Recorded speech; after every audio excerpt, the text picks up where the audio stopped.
আয়াতটির নাম আয়াতুল কুরসি। কি নাম? 255 নম্বর আয়াত, সূরাতুল বাকারা, আয়াত নাম্বার 200, সবাই বলুন 255 নম্বর আয়াত। মুখস্থ আছে সবার? পড়েন তো, পড়েন। এটা আয়াতুল কুরসি।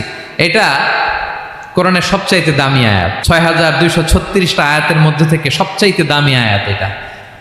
আযমু আয়া ফিল কুরআনিল কারীম, আল্লাহর কোরআনের সবচাইতে দামি আয়াত, the greatest verse in the Quran. Ubayy ibn Kab রাদিয়াল্লাহু তাআলা আনহুকে বিষ্ণু সাল্লাল্লাহু আলাইহি ওয়াসাল্লাম জিজ্ঞেস করলেন, উবাই বলো তো কোরআনের কোন আয়াতটা সবচেয়ে সেরা?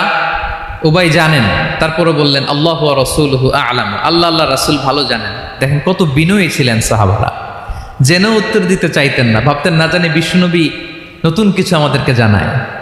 বিশ্বনবী আবার বললেন, তুমি কি জানো কোরআনের সবচেয়ে শ্রেষ্ঠ আয়াত কোনটা? এবার উবাই ভাবলেন এবার আমি উত্তরটা দিয়েই দেই। তিনি বললেন আয়াতুল কুরসি, আল্লাহু লা ইলাহা ইল্লা হুয়াল হাইয়ুল কাইয়ুম, এটা শ্রেষ্ঠ আয়াত। বিশ্বনবী খুশি হয়ে উবাই ইবনে কাবের বুকে একটা চাপড় মারলেন, এরকম আদরের চাপড় দিয়ে বললেন, লিয়াহনিকাল ইলমু ইয়া আবুল মুনজির, হে আবুল মুনজির, জ্ঞান এবং প্রজ্ঞা তোমার জন্য মোবারক হোক, তুমি ঠিক বলেছো। সুবহানাল্লাহ পড়ে। তাহলে এই প্রথম ইনফরমেশনটা আজকে জানলাম, কোরআনের সর্বশ্রেষ্ঠ আয়াতের নাম, সবাই বলবেন একসাথে, কোরআনের সর্বশ্রেষ্ঠ আয়াতের নাম কোন সূরায়? আয়াত নাম্বার 255। এত আয়াত থাকতে এই আয়াতটা কেন সর্বশ্রেষ্ঠ হলো রে ভাই? এর কারণ এই আয়াতের ভেতরে আল্লাহ তাআলা তার নিজের পরিচয় তুলে ধরেছেন। এই আয়াতের ভেতরে আল্লাহ তাআলা তাওহীদের পরিচয় দিয়েছেন, একত্ববাদ, তিনি যে এক, একক। আমাদের রব কয়জন? নাকি 2 জন, 3 জন? কয়জন? আমাদের রব একজন, এক আল্লাহর পরিচয় আছে। এখানে আল্লাহর জ্ঞান, আল্লাহর ক্ষমতা, আল্লাহর কুদরতের বিবরণ আছে। এই একটি আয়াতে আল্লাহর 4টা আসমাউল্লাহিল হুসনা আছে, আল্লাহর 4টা সুন্দর সুন্দর নাম।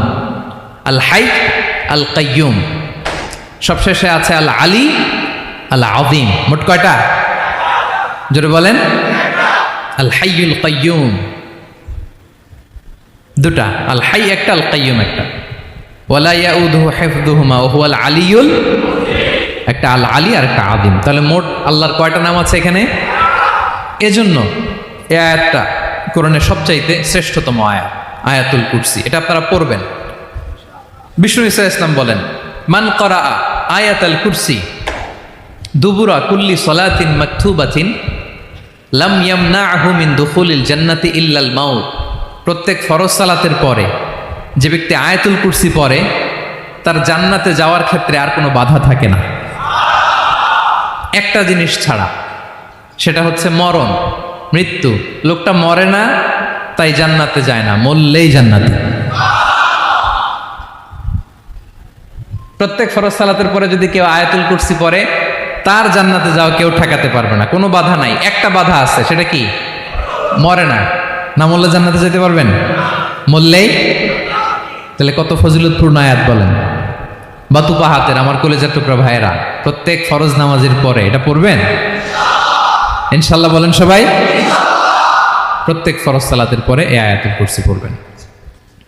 এবং বিষ্ণু ঈসা ইসলাম বলেছেন, যখন ঘুমোতে যাবা, ইদা আওয়াইতা ইলা ফিরাশিক, যখন ঘুমোতে যাবা আয়াতুল কুরসি পড়বা। যদি পড়ো, আল্লাহর পক্ষ থেকে আপনার সিকিউরিটির জন্য আল্লাহ একটা স্পেশাল ফেরেশতা নিয়োগ দেয়।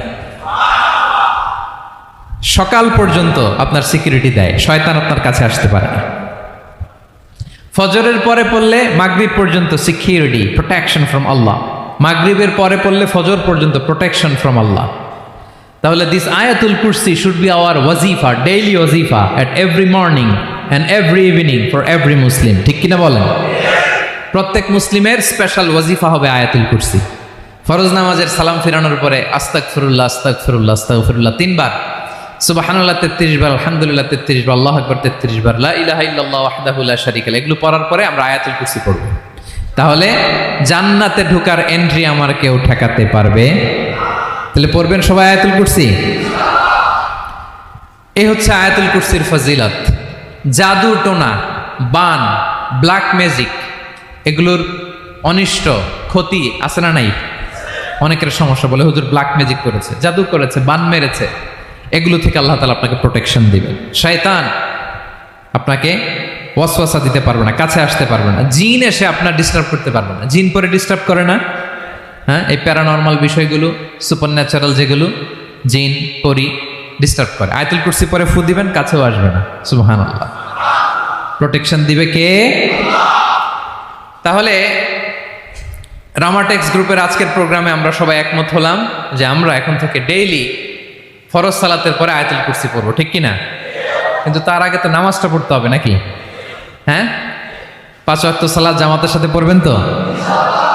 হাত তুলেন, ওয়াদা করেন আল্লাহর সাথে, বলেন আল্লাহ, হাত তুলে ওয়াদা করলাম 5 ওয়াক্ত নামাজ জামাতের সাথে আদায় করার চেষ্টা করব, তুমি তৌফিক দাও। আওয়াজ করে পড়ুন আমিন। আর নামাজের পরে আয়াতুল কুরসি পড়বেন ইনশাআল্লাহ, বলেন। তাহলে আসুন এই সুমহান আয়াত, কোরআনের সর্বশ্রেষ্ঠ আয়াত, যেটিকে বিষ্ণু ইসা ইসলাম সকাল সন্ধ্যা পড়তে বলেছেন প্রোটেকশনের জন্য, সে আয়াতের তাফসীর আমরা শুনি। সবাই আমার সাথে সাথে আওয়াজ করে পড়ুন, আউযু বিল্লাহি মিনাশ শাইতানির রাজীম, বিসমিল্লাহির রহমানির রহিম। আল্লাহু লা ইলাহা ইল্লা হুয়াল হাইয়ুল কাইয়্যুম, লা তা'খুযুহু সিনাতুন ওয়ালা নাওম, লাহু মা ফিস সামাওয়াতি ওয়া মা ফিল আরদ, من ذا الذي يشفع عنده إلا بإذنه، يعلم ما بين أيديهم وما خلفهم، ولا يحيطون بشيء من علمه إلا بما شاء، وسع كرسيه السماوات والأرض، ولا يؤوده حفظهما، وهو العلي العظيم। পড়েন আল্লাহু আকবার।